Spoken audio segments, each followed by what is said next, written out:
Janasena versus టీడీపీకే present చాలా పెద్ద ట్రెండింగ్లో ఉన్న టాపిక్ ఇది. ఒక పర్టికులర్ పార్టీ స్టార్ట్ చేసింది. ఆ పార్టీ పేరు అందరికీ తెలుసు. నేను ఇప్పుడైతే కొత్తగా డిస్కస్ చేయట్లేదు. బట్ రియాలిటీలో కంపారిజన్ ఉందా? దీన్ని 2 మినిట్స్ షార్ట్ వీడియోలో నేను చెప్పడానికి ట్రై చేస్తాను. మీకు కావాల్సింటే కనుక ఇన్ బ్రీఫ్ వీడియో నేను రేపు అప్లోడ్ చేస్తాను. మీకు వీడియో నచ్చితే కనుక కామెంట్లో అప్లోడ్ ఫుల్ వీడియో అని పెట్టండి.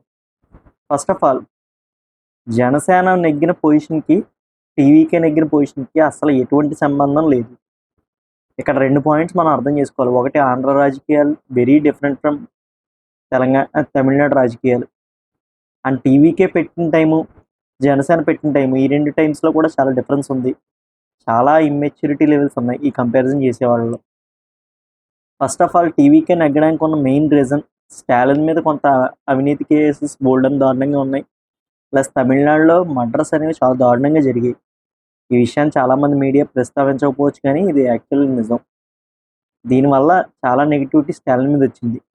స్టాలిన్ మీద నెగిటివిటీ వస్తే ఆటోమేటిక్గా డిఎంకేకి ఆపోజిట్లో ఏఐడిఎంకే ఎన్నో సంవత్సరాలుగా ఉంది. బట్ దానికి ఉన్న అతిపెద్ద ప్రాబ్లం ఏంటంటే జయలలిత చనిపోవడం.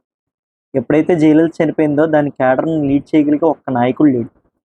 పళనిస్వామి ఉన్నా అతను జస్ట్ నామకహ అంతే. But వేరేజ్ Andhra Pradesh is very different. ఆంధ్రప్రదేశ్లో 2 భారీ పార్టీలు ఉన్నాయి.